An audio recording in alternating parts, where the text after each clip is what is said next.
Hello, brothers and sisters. Let's touch on our news again. Looking back over the last few days, it's been everything but dull. So, first off, Mount Aso has erupted in Japan.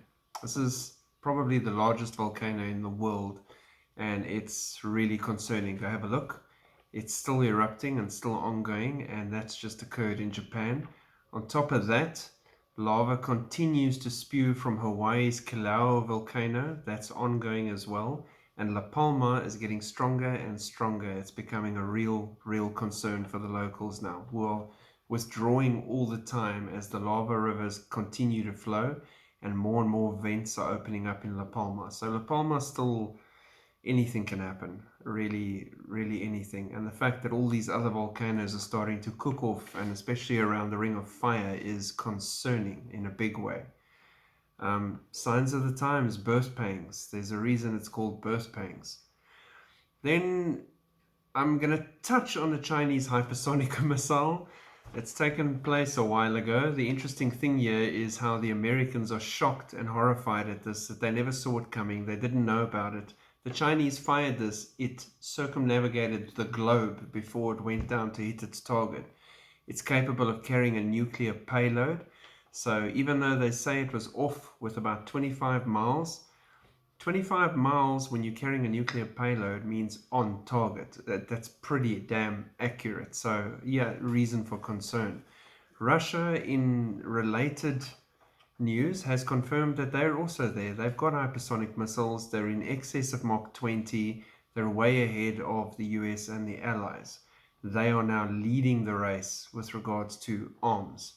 Russia says the reason for this is so that they can force everyone to the table to talk. But yeah, reading the Bible, there's other reasons for this as well. So very interesting developments in that. A time when America, who's supposed to be the strongest leader, is showing the weakest leadership we've ever seen. Now suddenly the tables have turned in the world. Japan and China concerned about North Korea's ballistic missile launch. North Korea, again, was behaving himself in the time of the Trump administration, and now that he senses weakness, is now starting to test ballistic missiles and carry on with these usual issues. Then, on a very personal note, 17 Christian missionaries kidnapped in Haiti after visiting an orphanage. This is very serious. We need to pray. Please cover them in prayer.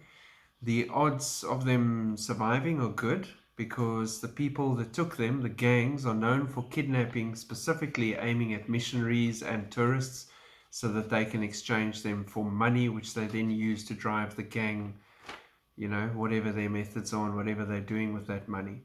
So the point of the matter is they captured 17 Christian missionaries. Carry them in prayer, speak to the Lord about it. I'm also praying for them that they will be released unharmed, and they can continue the work that needs doing in the times that we're living in. 7 large asteroids coming near the Earth between October the 10th and October the 29th. 7 large ones. These are the ones they're admitting to. Now, if you've learned anything about the government and NASA and everything else, what they acknowledge, same with foreign militaries, it's usually a lot more than what they're acknowledging because of the whole don't let everyone panic thing or don't let the information out of the bag. So they admit to 7 large asteroids coming near the Earth between the 10th and the 29th. Related to that, in May 2021, NASA conducted a planetary defense conference exercise in which a fictional asteroid was going to hit the Earth on October the 10th, and then they had to brainstorm how they were going to resolve this issue or try and stop it.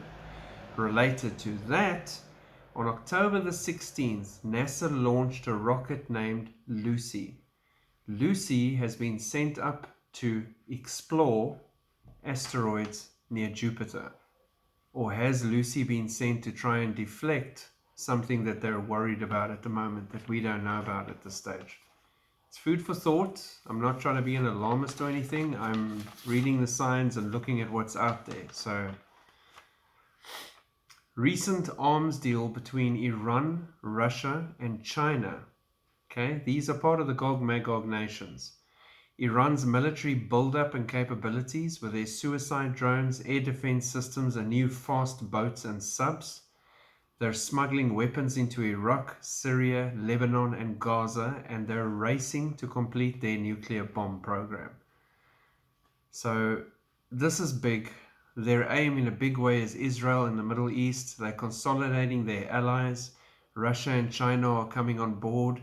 An important thing here that has been mentioned that really makes you think is the Bible says that he will put a hook in the jaw of the leader of Gog and bring him down to Israel. That hook that's going to draw him in. If you look at a current situation in the world, there seems to be a shortage of gas and fuel, and that is going to cause rolling blackouts. It's already causing rolling blackouts in China, in Russia, parts of Europe. America is looking at the same thing happening.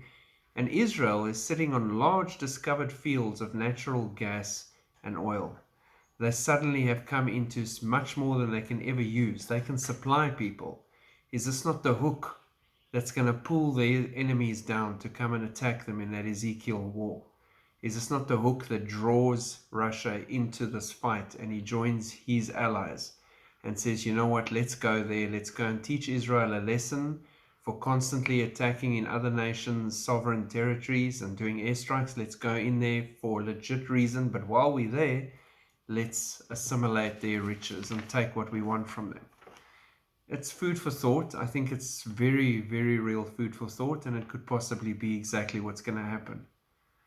Then finally, Russian and Chinese ships are sailing together, conducting exercises together, and they've just passed through the Japanese Strait together. They're showing the world, and they're clearly showing everyone that they're together. They are the two strongest at the moment in the world, whether anyone wants to admit it or not, and they are standing together and supporting each other. Russia's also publicly said that she acknowledges and agrees that Taiwan belongs to China. There's no two ways about it. So again, her support behind China for whatever China decides to do in the Taiwan scenario this year. Keep your eyes peeled. Very, very soon, we're going to see the king. In the meantime, reach out to your friends, your family, people around you. Shine the light of Jesus. Keep your eyes on the world's news so that you can see these birth pangs unfolding around you. Stay focused on God, not on the things of this world. Okay, it's a fine line. We shouldn't get wrapped up in things that draw our eyes and our hearts away from God. We need to see the signs around us and anticipate His soon return. God bless. Have a great day.